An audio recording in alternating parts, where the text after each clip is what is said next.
நாமத்திற்கு மகிமுண்டாகட்டும். நேற்று நாம் தியானித்த வண்ணமாக நீதியின் சூரியன் உதிக்கும், அதன் செட்டையின் கீழ் ஆரோக்கியம் இருக்கும் என்று பார்த்தோம். தேவன் நம்மை பாதுகாக்க, பலவீனங்களுக்கு விளக்க விரும்புகிறவராய் இருக்கிறார். காரணம் இங்கே சொல்லப்படுகிற வண்ணமாக முதலாம் வசனம், எனக்கு ஒத்தாசை வரும் பர்வதங்களுக்கு நேராய் என் கண்களை ஏறெடுக்க சொல்லி இந்த பக்தர் சொல்வதை பார்க்கிறோம். நம்முடைய வாழ்வு முழுமையாக தேவனை சார்ந்து வாழும்போது, தேவனை நோக்கி பார்க்கும்பொழுது நம் வாழ்க்கையிலே தேவன் முழுமையாக பாதுகாத்து கொள்ள அவர் சித்தமாய் இருக்கிறார். பகலிலே வெயிலாகிலும் இரவிலே நிலவாகிலும் உன்னை சேதப்படுத்துவதில்லை. அதனால் இந்த உஷ்ணமான காலங்களிலே அதிகமான பலவீனங்கள் மனிதனை தாக்கும்படியான காரியங்களை நாம் பார்க்க முடியும். ஆனால் தேவ ஜனங்களாகிய நம்மை கர்த்தர் பாதுகாக்க விரும்புகிறார்.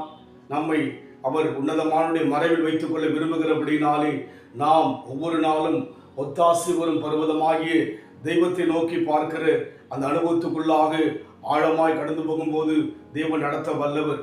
இஸ்ரவேல் ஜனங்களை கர்த்தர் அந்த வனாந்தர வழியிலே 40 வருஷம் நடத்தி கொண்டு வந்தபோது பகலெல்லாம் மேக சமமாக, ராவெல்லாம் அக்கினி சமமாக கடந்து வந்ததாய் பார்க்கிறோம். அந்த வனாந்தர வழியிலே அவரை சார்ந்த மக்கள் ஒருவரும் எந்த தீங்கும் அணுகாதபடிக்கு பாதுகாக்கப்பட்டார்கள். அதுபோல் இன்றைக்கு தேவ ஜனமாகி நாம் அவரை சார்ந்து வாழ, அவரை நோக்கி பார்க்க, அவர் சமூகத்தில் நம்முடைய தேவையெல்லாம் அவருடைய பார்வைக்குள்ளாக கொண்டு போகும்போது, அவர் சமூகத்தில் நம்முடைய இதயத்தை ஊற்றும் பொழுது தேவன் நிச்சயமாய் பாதுகாக்க வல்லவர். விசேஷமாக இந்த உஷ்ணமான நாட்கள், வெயிலுடைய சீற்றங்கள் மூலமாக எந்த பலவீனங்களும் வராதபடி இருக்க வேண்டும் என்று சொன்னால் நாம் தேவ சமூகத்தை சார்ந்து வாழ்வோம். உண்மையாகவே கர்த்தர் இன்றைக்கும் நம்மை பாதுகாக்க விரும்புகிறார். நம்முடைய வாழ்விலே தேவன் வெளிப்பட விரும்புகிறபடினாலே தேவனுடைய ஜனமாகி நாம் அவரை நோக்கி பார்க்கிற அந்த ஆழமான அனுபவத்தில் போக நம் வாழ்க்கை முழுமையப்பு கொடுப்போம். இரவில் பயங்கரத்திற்கும் பகலில் பறக்கும் அம்பிக்கும், இருளில் நடமாடும் கொள்ளை நோய்க்கும் நான் பயப்படவே மாட்டேன்.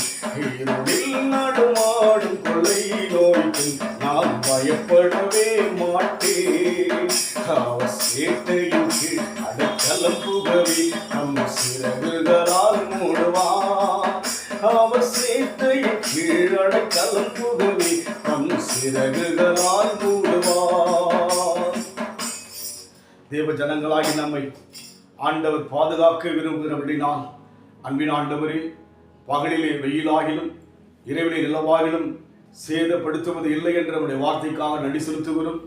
தேவன் சிஷமாக இந்த வெயில் காலங்களிலே எங்களையோ ஆண்டவரே எந்த பலவீனங்கள் அணுகாதபடிக்கு, நாங்கள் ஜெபிக்கின்ற அனைத்து ஜனங்களையும் பலவீனங்கள் அணுகாதபடிக்கு கர்த்தர் பாதுகாத்துக் கொள்ளுங்க.